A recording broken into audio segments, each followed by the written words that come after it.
भिंड में अवंतीबाई धर्मशाला में संयुक्त मोर्चा सम्मेलन में बीजेपी के कार्यकर्ताओं ने बढ़ चढ़कर हिस्सा लिया। कहा कि अपने अपने बूथों को मजबूत बनाने के लिए डोर टू डोर का नारा देते हुए अब की बार 400 पार बात का भी नारा दिया गया। इस संयुक्त मोर्चा सम्मेलन में कार्यकर्ताओं के रूप में महिलाएं भी शामिल हुई। लोकेंद्र सिंह ने विकास के बोरे की चर्चा कर नया भारत बनाने का संकल्प हमारे मोदी जी ने जो लिया है वह पूरा होगा। कहा कि बीजेपी जो कहती है वो करती है, पर कांग्रेस ने किसानों के ऋण माफ करने की बात कही थी तो अभी तक नहीं हो सका। लोकेंद्र सिंह ने कहा कि भिंड में नारा लगाना चाहिए, अब की बार 400 लाख बार। महसूस हो रही। देखो, बहुत स्पष्ट रूप से अंतर है। भारतीय जनता पार्टी जो कहती है वही करती है, कांग्रेस जो कहती है वही कहती रहती है, करती कुछ नहीं है।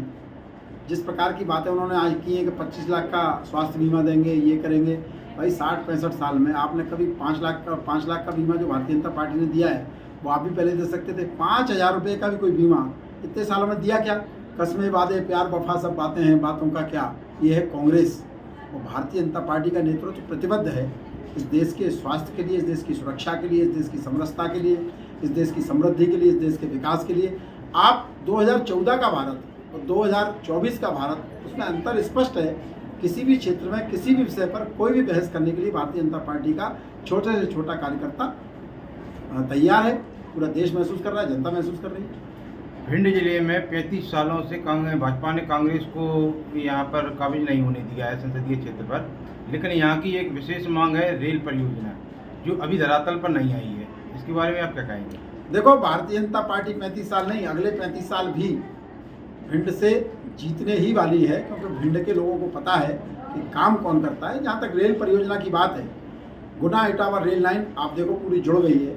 उसमें जो वृद्धि होनी है, जो सुधार होने हैं, जो अपग्रेडेशन होना है, वो निश्चित तौर पर आने वाले दिनों में होगा। क्योंकि भारतीय जनता पार्टी की सरकार तो चाहती है रेलों का और एयरपोर्ट का समुचित विकास हो। देश भर में आज एयरपोर्ट बढ़े हैं, रेलवे स्टेशन बढ़े हैं, मॉडर्न स्टेशन बन रहे हैं, आधुनिक स्टेशन बन रहे हैं। मुझे लगता है उस परियोजना पर भी सकारात्मक काम होगा। सर, कांग्रेस ने अपने घोषणा पत्र में महिला वर्ग ये तो सरकार बनने पर केंद्रीय नौकरियों में 50% भर्ती आरक्षण देने का वादा किया है, आप सब 30% आरक्षण दे रहे हैं। देखो, कांग्रेस चुनाव में पार्लियामेंट में बहनों को आरक्षण नहीं दे पाई। नारी शक्ति बंधन अधिनियम भारतीय जनता पार्टी की सरकार लेकर आई, जबकि ये मामला बरसों बरस से कांग्रेस के कुप्रयासों के कारण टलता रहा। इसलिए कांग्रेस कह कुछ भी सकती है। पिछली बार कांग्रेस ने मध्य प्रदेश में कह दिया था हर किसान का कर्जा माफ, 2 लाख तक का कर्जा माफ करेंगे, 4 लाख तक का कर्जा माफ करेंगे, 4 रुपए का नहीं किया। कुल मिला के कहने में कुछ होता नहीं है, झूठ का पुलिंदा परोसने में कांग्रेस को महारत हासिल है।